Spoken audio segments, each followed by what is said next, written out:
Hello and welcome to DroiX. In today's video we will be unboxing and demonstrating the RETROFLAG NESPi 4 case.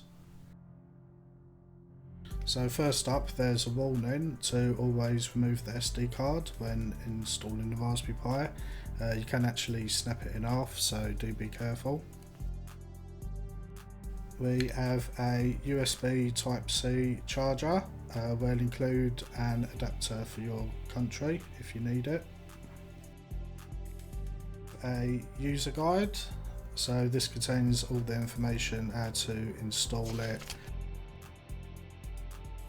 And we have the RETROFLAG case itself.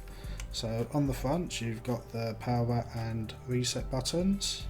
You've got USB 2 port and a USB 3 port. On the sides you've got the micro-SD card slot. On the back you've got two HDMI ports, so you can plug this up to two monitors if you wish to. You've got the headphone socket, the USB Type-C port, that's for the power supply, and the Ethernet port. And inside here is a cartridge where you can install a SSD for further expansion. We'll show that in more detail a bit later on. So as you can see in the background, I've got the original Nintendo NES case. So as you can see, the accuracy is pretty faithful, so you've got the power buttons and the controller ports and the flap and so on. And to compare the size, on the right here we've got the NES Mini. So it's a little bit bigger than the NES Mini, but obviously quite a lot smaller than the original Nintendo. So taking the lid off the case, that's the USB connector for the SSD. So we'll show you how to plug that up in a moment. Inside you've got a bag with a screwdriver and the screws you need to put the case together, so I'll show you how to do that. You've got quite a chunky fan and heatsink. That keeps your Raspberry Pi cool, so we'll show you how to build that as well. DroiX will have two bundles available on their website. The first is with the NESPi 4 case, Raspberry Pi 4, two Super Nintendo style controllers and a 256 gig micro SD card. The second bundle is the same but with the DroiX R1 wireless controllers, which we will show a little bit later in the video. So building the case is fairly straightforward, and you'll probably find this actually harder to do on camera because I'll probably mess something up somewhere. So all you need to do really is just plug in these two USB cables here and the Ethernet, and then the Raspberry Pi just slots into the back here. So the bottom USB, that's a USB 3 port, that goes into the bottom port here.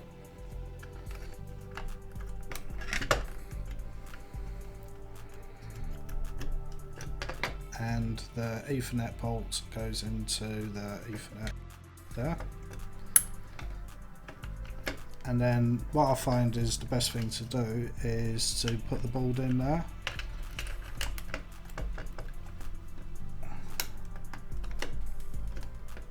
And make sure that's fully down, and you can just double check that all the ports are aligned. And you can fit this cable, which goes into the USB 2 port.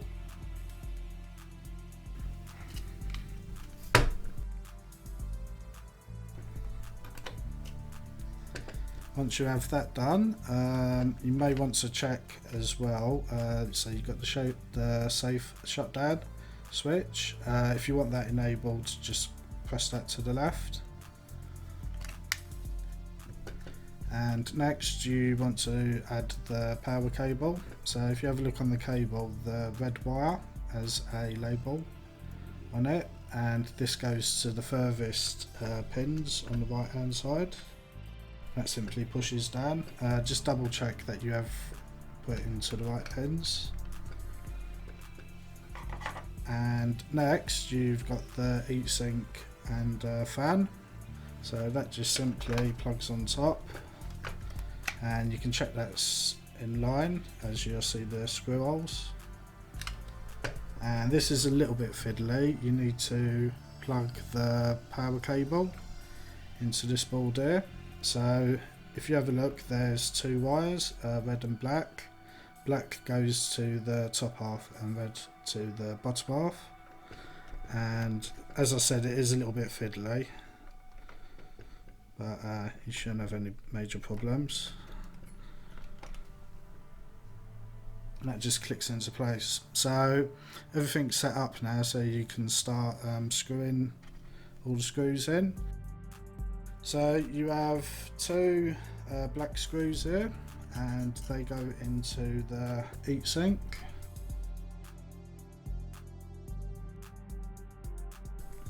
And make sure these two are screwed quite tight down, because you don't want the fan rattling and making a noise. So everything's done for the inside now, and you just need to include attach this one. So that goes into the top USB type USB 3 port.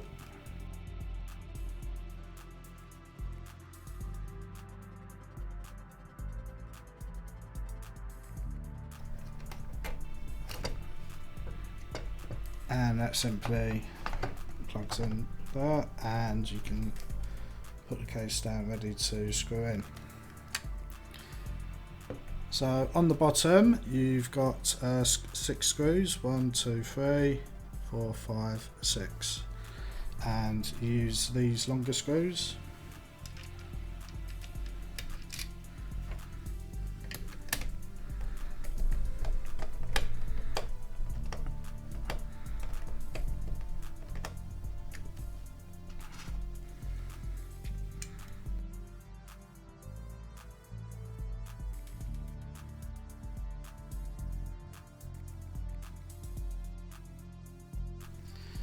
And once all they're screwed in place, you can, if you have a SSD, install that.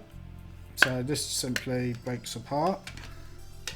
I don't actually have an SSD with me at the moment, but I'll just show you with a hard drive. So if you have a look on the back of the hard drive, you'll see there's 2 screw bolts there, and you just align them with that. Make sure that's secure, and the cartridge goes on, so that sort of like just clips into place like that. Right, and then you've got 4 screws, so the remaining 4 screws, they simply go inside there. The slightly fatter ones, they fit into the top ones.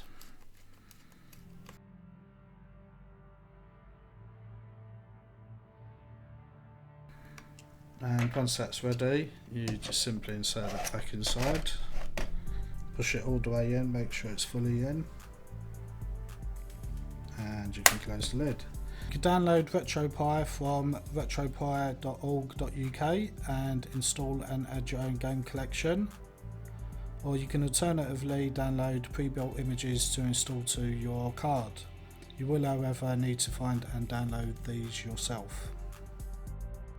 So once you have that installed, you've got the SD card slot there, and just make sure you're putting it in the right way, and that will just stick out just a little bit so you can pull that out in future. And yeah, you're pretty much ready to go now. So once your HDMI and power supply are plugged in, all you need to do is plug in a controller. I can highly recommend the DroiX R1 wireless gamepad. So it has dual analog sticks which are clickable, a digital D-pad, select and start buttons, and 4 gaming buttons here.